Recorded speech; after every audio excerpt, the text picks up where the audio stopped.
of this.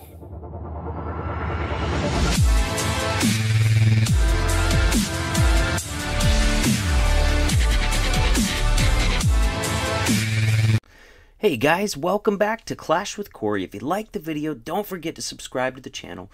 Also, when you get a chance, check out the details on under my videos. I've got some really good resources for you in there. I've got a link to my Discord server if you want to hang out with me. I've got links to WHF's recruiting Discord server if you're interested in joining the WHF family.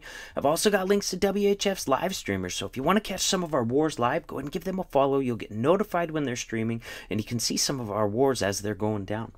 With that, I'm going to get into this video. This is a recap of the championship match of the Friendly War League Season 4 Small Division. This was the championship match, and STX Marauders pulled out the victory, so they are the Season 4 FWL champions.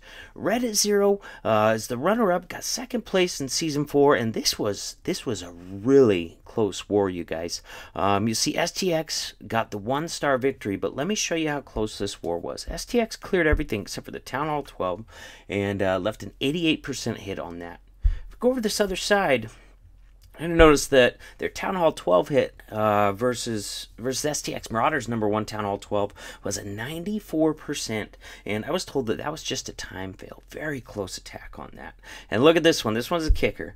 This 1-star that they left up on the board as a Town Hall 10 was a 99%, time fail. I'm guessing most 99% are. So 1% away from having the percentage victory over STX Marauders. So super, super close war.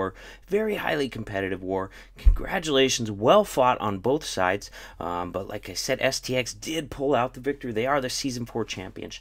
If you guys are wondering what FWL is, look at my last couple videos. I've been covering it. This is a war league for, if you're already in a huge competitive clan, this is not what you're looking for. This is going to encompass many more smaller clans and also give them an opportunity to experience the competitive war scene. As you guys probably already know, if you've seen my videos before, I love clan wars, all shapes, all sizes. That's what I love the most about this game. That's what has me passionate about it, and so that's the content I try to bring to you guys. So with that, let's go ahead and get into some replays. I got 4 replays for you. I'm showing them from the STX attack side just because they're the ones that invited me over, you know what I mean? So I've got 2 Town Hall 10 triples for you, and I've got 2 Town Hall 9 triples for you as well. Let's go ahead and get into those. First one we're going to show is going to be JayMax's hit on number 4. Going to come in with, it's kind of Bowler Witch Army, but you'll see with the deployment here with the witches and 2 healers on both sides, looks more like a Town Hall 10 version of a Witch Slap to me. So either a Town Hall 10 Witch Slap or kind of a hybrid version of a Bowler Witch attack, whatever you want to call it. I really like the fact that he brought 3 free spells on this attack. First of all, he's using them on that single target Inferno on the entry there, making sure that his wall wrecker is going to last a little bit longer until the rest of the troops get in there to back him up. So got a heal down really good because bowlers, as you know, if you watched any of my videos before, they're really strong offensively, but they're really weak. They don't have that many hit points. So there we go. Look at that freeze coming down on the backside. And that's a multi-target Inferno on the backside. I really love the freeze right there, covering that and the Teslas as well, because that multi-target Inferno can reach so many different troops at a time, so many witches, skellies, and bowlers. Unless you've got them all under heal, it can really do a lot of damage to mass troops really quickly. So I love the fact that he brought 3 freezes on this hit. So he's got a few witches left on the right hand side, but I think they're gonna die out. They're taking some pretty heavy fire between that wizard tower, and then the expo and the archer tower. But looks like he had a max golem inside of his wall wrecker, and that's gonna be really important in finishing off this raid. It thinks about getting stuck on that wall over there, like golems do. A lot of times they can make a poor decision to become useless really fast, but luckily this one's going to reroute as soon as those troops open up a wall section there. So he does have to pop his queen ability. She was getting pretty low, but he's got a nice group of troops coming around the side here. Still got skellies, still got witches. That golem there's really trying hard to get out in front of those other troops. And like I said before, that's going to be really key to finishing the end of this raid, because that queen is going to get locked onto here pretty soon by that expo, and she is going to go down. Now, unfortunately, nothing can quite reach that Expo in there. You know, I want to say that queen should be able to reach that Expo, but maybe I'm incorrect on that. So they're going to break the wall, and that golem's going to go in there and tank for that Expo. So he's only got 2 witches left at this point. But since that Expo locks onto the golem and not the witches, that witch is going to be able to finish it off for a triple.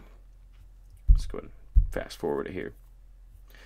Nice triple by JayMax on the enemy team's number 4, Sleepy, from Reddit 0.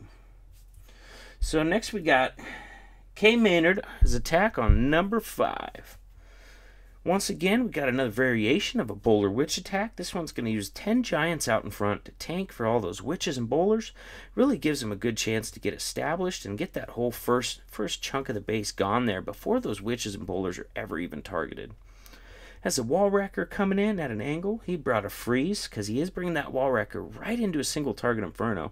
And I think he's going to be able to get that. Oh, very nice freeze spell. Managed to get an Expo and a single target Inferno with that freeze. Unfortunately, we got a Hound coming out of the enemy CC, so Queen's going to get caught dealing with that for a little while, but he's got a Wizard in there. He's got a few Witches in there to help with that as well. Let's zoom in here so I can see what's going on. That Wall Wrecker's still going. Can I get another layer in there? It sure does. So the Queen and the Witch, a couple Witches back there, working on cleaning up those pups, and did have the Wall Wrecker eventually pop and has a jump to access that backside Inferno and actually the whole rest of the backside of that base. Very nice jump there. Goes ahead and pops his King to try and get through that Inferno and does manage to get that Inferno down before it kills the King entirely. Let's see, that bottom flank is really still going pretty strong. Got lots of Witches down there with really no splash damage left on that side. Ooh, gonna hit a giant bomb. Ouch. That made a couple Witches disappear. We'll go ahead and speed this up, ×2 it for the rest of the raid. Not a whole heck of a lot of base left here. The troops are thinning out due to some traps. Oh wow, he held on to a rage for that whole backside. Yeah, this base is wrecked. He didn't need that Queen ability to get through that Wizard Tower, but he used it. Just get it done with quickly. Very nice, convincing 3-star from K Maynard on Reddit Zero's number 5. Now we're going to get into a couple Town Hall 9 hits. I always get excited about these because I don't get to show Town Hall 9 hits on my channel very often.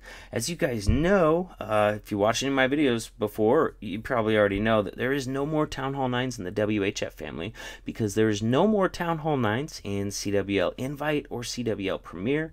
You know, and honestly, the other lower leagues might be starting to get away from them even more as well. So we're really seeing a transition to Town Hall 10 being the minimum in most of the competitive war scenes. Even in the FWL for their next season, they're going to be transitioning away from Town Hall 9s too. The small division no longer going to have Town Hall 9s. Large division is no longer going to have Town Hall 9s. Their NDNR, which is no dip, no scout, or no dip, no reach, runs 15 versus 15 minimum. They will still include 3 Town Hall 9s in their breakdowns though next season, from what I've been told. So really love this Gobo Lalo here. Look how much value Wild Stallion's going to get on this entry. That kill squad's still going strong. At this point, we've already gotten, you know, 2 air defenses down, tons of defenses down. Both of the sweepers are gone. Huge value. You'll notice this Expo on the backside is just a ground Expo, so really no problem ending on that whatsoever. I'm just going to come in with the Lalo now. Kind of trying to clear air bombs with those Hounds coming in. And going to be nice and patient because he does only have 4 haste for this raid. Looks like he's got another poison just in case he runs into air skellies later on in this base. Got a Wizard over there on the left coming down for that corner gold storage there. Could have been definitely a problem on a time fail there, so good choice over there. And he's being patient. Look at those Hounds still sitting there. You really want both those Hounds to pop on this composition because he does not have any minions with him to help clean up problem areas. So if you end up with an unpopped Hound, very real possibility of a time fail. So he's nice and patient in getting those Loons over there and manages to get that second Hound to pop right before the Loons get there and take out that Tesla. So unfortunately, I'm not sure if this was a fresh hit. I'm guessing it was. Otherwise, he probably would have saved a loon for that corner Tesla there. But, he's still going to get this done with plenty of time. His queen manages to stay alive through the whole raid, and that's huge. She is so good at cleanup with that high damage that she does. It really helps when you're lucky enough to have her stay alive that whole raid and just really do a ton of work on cleanup. But very nice Gobo Lalo from Wild Stallion on Reddit Zero's number 9 there. For our last attack I'm going to show you, this is going to be just a super standard witch slap. The reason I wanted to show it so much because it was just really perfect for this base. I'm going to pause and let's show you why. Look at this. Aside from this air defense, there's really no air defenses that are going to reach much on the outside of these flanks at all. On this side, there's no air defenses at all. So, a couple of healers on a flank of witches running down this side right here and this side right here, really not going to be touched by those air defenses at all. And then, you send the standard kill squad in with, right up the core where you can see that 2 jumps is going to access almost the entirety of this base. So really just, I think this base was built to be wrecked by witch slap, honestly, because this is probably the most witch slappable, one of the most witch slappable bases I think I've ever seen. So you're gonna see what I'm talking about, because these witches, not really hardly any of them are gonna die. He's gonna end this raid with like 8 or 9 witches left. It's nuts. So very good choice of attack on this base. I'm gonna go ahead and times 2 it. Got that kill squad going in there under a rage heal, trying to keep those bowlers alive, and and that rage heal benefits the heroes as well, giving the heroes some extra HP in there and getting through those defenses faster with the rage as well. So Queen's in there kind of doing her thing. She did have to use her ability, and now she is going to sit there and beat on the wall because that jump spell's wearing off. You see that a lot on these hits because the Town Hall 9 max jump spells just... If the queen hangs behind, a lot of times she doesn't quite catch it on her way out. By the time she's reached over the walls and got all the buildings, that jump is starting to wear off, and then she's got to beat through the wall. But not a big deal, because look at all these witches. Just like I told you. Oh my god, there was 10 witches left right there. That's how perfect that he didn't lose a single witch on this attack. That's how well suited this attack was for this base. Very impressive stuff there. So I hope you guys liked the recap. Once again, congratulations to STX Marauders on being the Season 4 champions of FWL Small Division. Congratulations to Reddit Zero as well. Obviously a very talented clan. Like I showed you earlier, they were 1 percentage point away from taking the win from STX Marauders on this. So very competitive war, very exciting one. I was lucky enough, they invited me over to see the end of it, and I was on the edge of my seat as well. Really good stuff, and congratulations on a good season to both clans. I hope you guys liked the recap, and I will see you in the next one. Nerf this!